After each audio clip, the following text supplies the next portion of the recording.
Whatever your pursuit, passion or business venture, there will come a time when you need to share your ideas, your product, or your business proposal with others. And sooner or later, you will find yourself in that most vulnerable, competitive, and exposed position of all. That's it, as the presenter of a pitch. Are you hooked? I bet you are, because that is the opening to the most amazing book I've read all year so far. And we have the author of that book with us today. But before we get into that, welcome to the show. This is Chats with Jason. I'm your host, Jason S. Bradshaw, the show that helps transform your experience to transform your business. Now, today's guest is an absolute pitch master, Edward Wise. He was the founder and CEO of Omnicom Health Group, the largest healthcare communications group in the world, for over 6 years. Before that, he led the CDM Group, a healthcare advertising agency startup where he grew a client roster from one major client to over 100 in 10 years as president and CEO, in large part by perfecting the pitch process from beginning to end. Today, Edward Wise is an author, investor, executive advisor, and is a certified executive coach by the International Coaching Federation. He also serves on the board of several private equity-owned companies. Who better to talk to us about mastering the art of pitch? And that is, of course, Edward Wise. Edward, welcome to the show. Thank you very much, Jason. Really happy to be here today. A page turner out of the gate from that paragraph that I read to the listener today, the total pitch, an end-to-end guide to winning the pitch every step of the way. Like I said, it is a page turner and absolutely filled with practical advice to help people master the pitch. I could go on for hours about it, but I didn't write it. You did. What led you to write the book, Edward? As you mentioned, my career in professional services firm, in particular, advertising agencies. I joined as the 7th employee of this startup. And then 10 years later, I was named president and CEO. And we have one major client. So I was asked to turn this business, grow it 10% a year. And I came from the creative side. I didn't have client relationships. I wasn't a salesperson. So what we had to do is diversify and start pitching business. This was existential to our agency's life. If we didn't pitch, we were going to fade away and die. So we had to learn how to pitch. It was an ugly experience at the beginning. We start late because we had client work to do. We would work till 2, 3 o'clock in the morning. The night before, we would be questioning our original idea, and then we'd cobble it together. And the next day we'd show up at the pitch, slightly broken, and do our best at doing this pitch. This happened time and time again. I came home to my wife and I said, every time we end up, it's a mess and I just can't deal with this. She said, if it's the same thing every time, why don't you fix it? And I was like, how could you be chauffeured at a time like this? And so I listened to her. I actually applied a team to this. We started taking apart our pitches, what worked, what didn't work. We needed a system.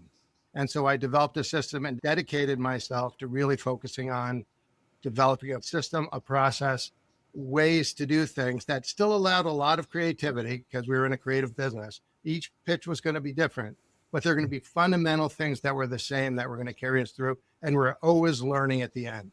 We're always like, what worked, what didn't work, let's make it better. And out of need for survival and out of need of no desire to suffer anymore, I did this.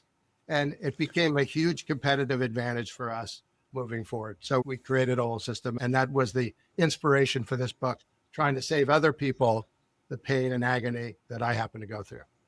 Yeah. And one of the key things that I just took out of that was, the pain that you were experiencing wasn't because the content of the pitch had to change from client to client, rather, but that you didn't have a system of going around pitching. So it was like you were starting the building all over again every time and throwing spaghetti at the wall and hoping some of it would stick. Great insight for us out of the gate there to build a system to overcome that pain point. Why it's so important, just so that you can get systematic around pitching? You do need a system because time, and I have a chapter that talks about turning time on its head, because time appears to be the enemy when you're doing a pitch.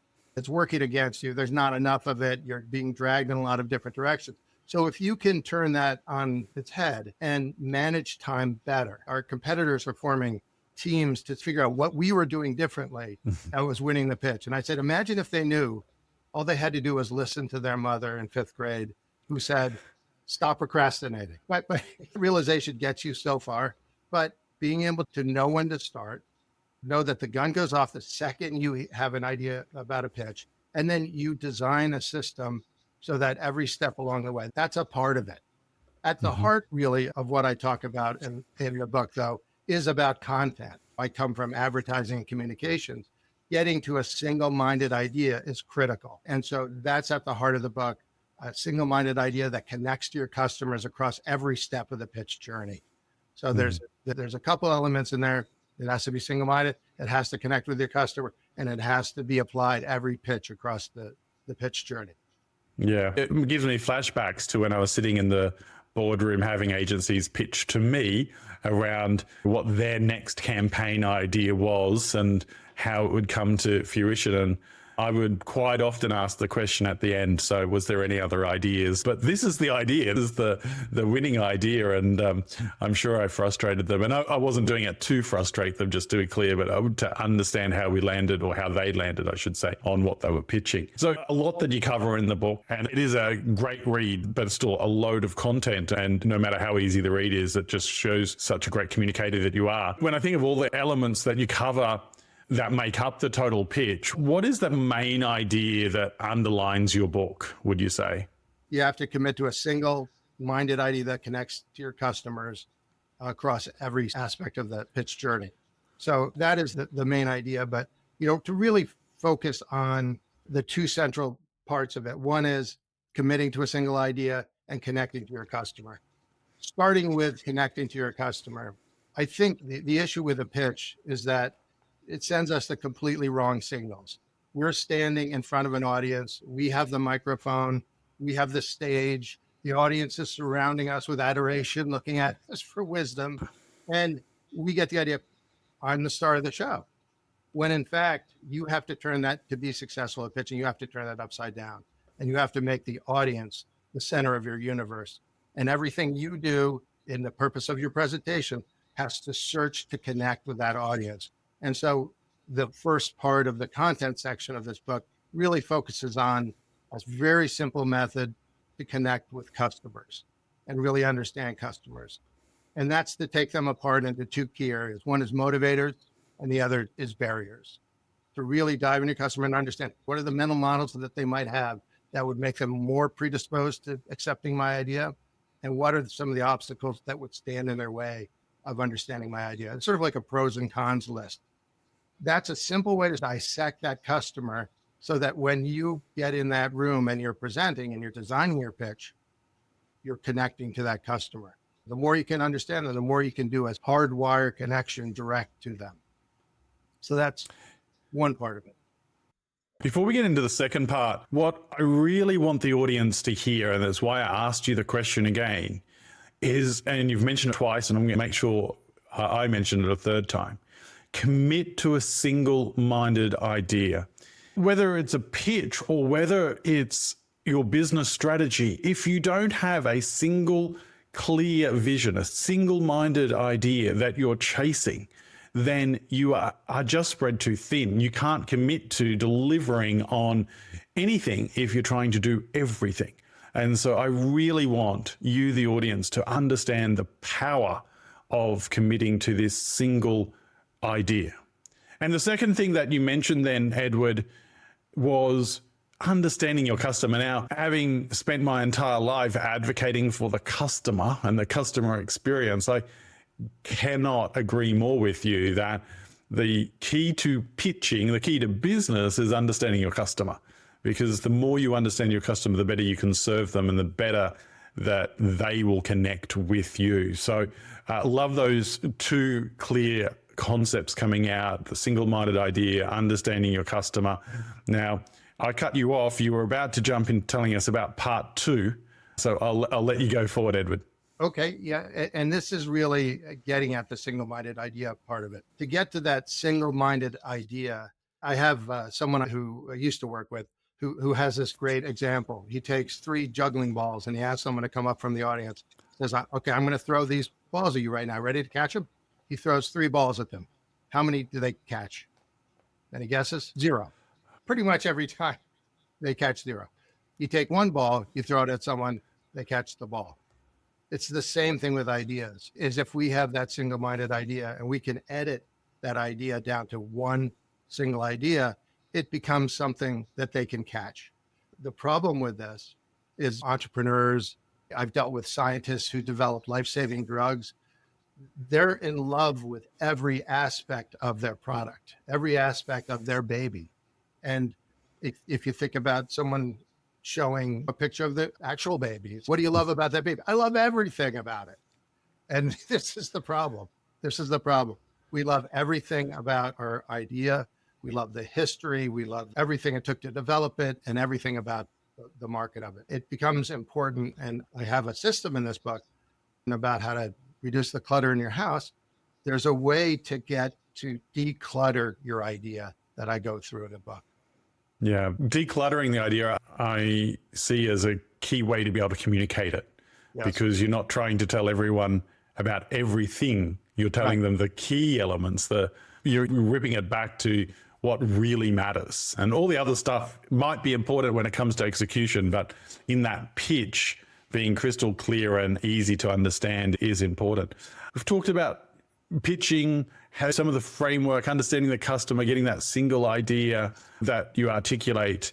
But is this just all business focused? Can it help me outside of business?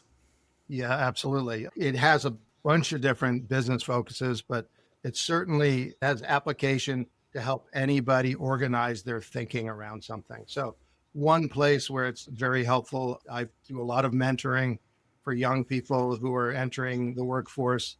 And yes, this is a business purpose in a way, but it's really people pitching themselves and helping them to understand how to connect with a customer, how to see the world through their customer's perspective, and really even how to write their resume in a way that connects with their customer in a very direct way, and also to have a point of view in your resume, that to really have an idea about yourself in that resume that comes through clearly. That's one play. There's obviously entrepreneurs who are pitching for funding and things like that. There's pitching a new vacation idea to your partner or spouse, anything you want to do to try to package your thinking better. Another place where I've used it in business, which is not pitching, is in leadership. At my last role, I oversaw 4,500 individuals. I had 15 CEOs reporting to me, a very complicated organization. And so when I saw the need to shift some of the thinking within our organization, I had to reduce my thinking to a very simple set of messages that I could deliver to people. And this was very helpful to me. In companies trying to establish their vision and their purpose, these reductive platforms, these systems to get more reductive, are very valuable in those pursuits as well. Yeah, that decluttering definitely would come out a lot, I think, when you're talking about a vision of a company, because quite often it just becomes this mess of words that you have to try and get people to buy into. I have to say, there was one chapter in your book that when I first picked it up and I was scanning the contents, not that I was going to jump around, of course, and not read it in chronological order, but one chapter, that title that really jumped out to me was Win by Choosing Better Prospects.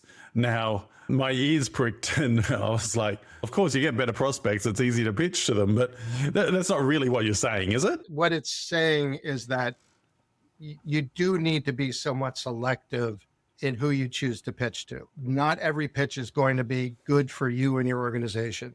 We were at points where we were up against the wall. We needed to get some growth into the agency, and we were somewhat desperate. Okay, you're like, we gotta win or we're in trouble. And the result of that, though, was that we were pitching to every opportunity that came along. And the result of that was we were spreading ourselves too thin, and we were not choosing good prospects. By not choosing good prospects, they weren't the right people for us. They weren't really a good match for us. They weren't willing to pay the rates that we required. What I suggest is that people qualify their prospects, their criteria like size, culture, willingness to pay. If someone has a bad reputation or they're a great company to work with, you'll want to try to work with those people. So it sounds a little arrogant that I get to choose who has the privilege of working with me. So it's not meant to exclude the better part of people, the bigger group. What it does is it just refines it a little bit. So you're not saying yes to every opportunity, and you're refining your ability to pitch and win and connect.